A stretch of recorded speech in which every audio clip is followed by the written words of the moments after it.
What do we have here? Another knife that's a little outside my price range.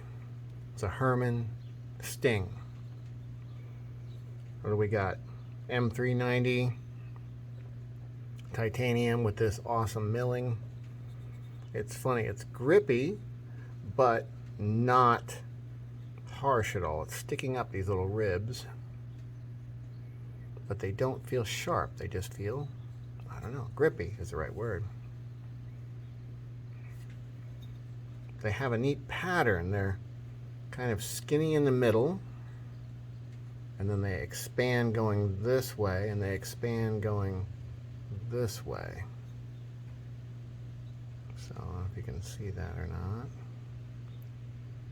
Very cool.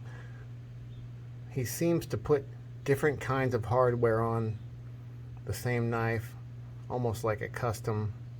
It might be a custom knife for all I know, but definitely I've seen other ones that didn't have this gold hammered look going on, and I've seen ones that had different even tool access, like some kind of proprietary 3-lobe bolt. The bolts are very cool that he uses, or screws you want to say.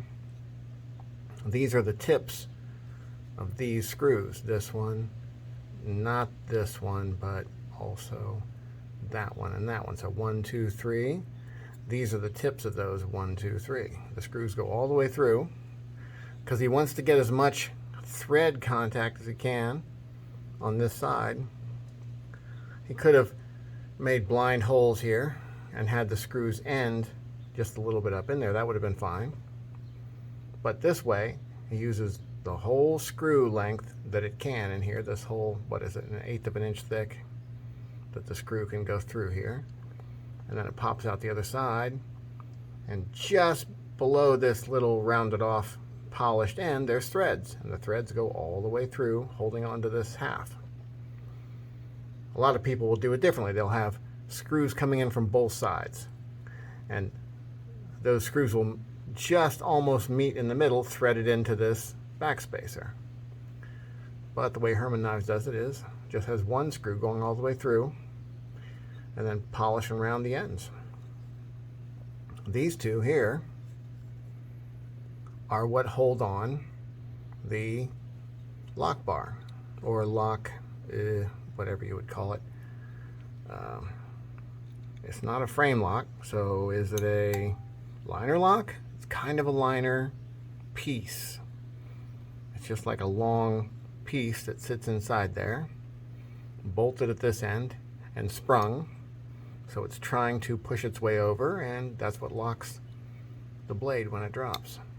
Oh, it makes such a cool sound when it does that too. Let's listen. Wow, that's neat. So the first ting is going over that detent.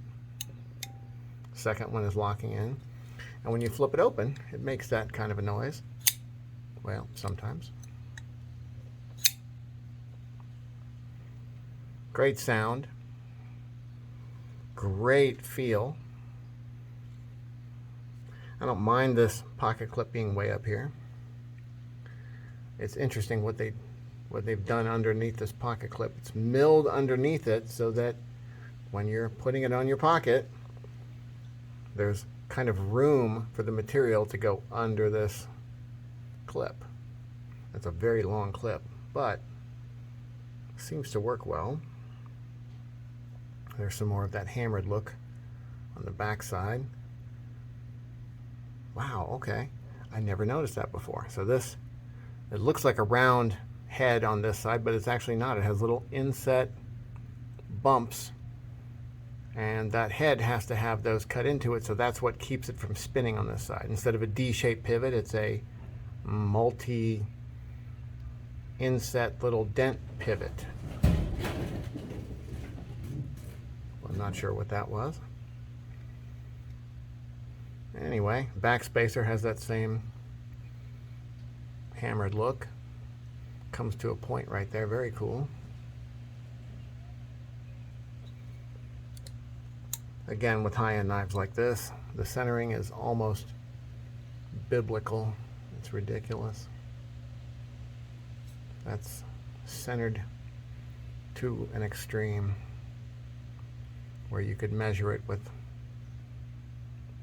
fancy NASA measuring tools and not be able to show that it's not perfectly centered.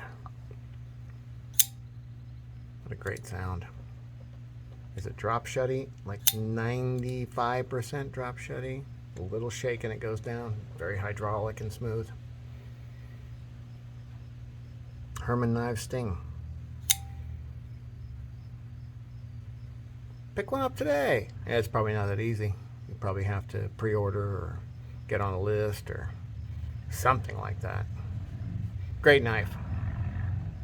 Have a nice day.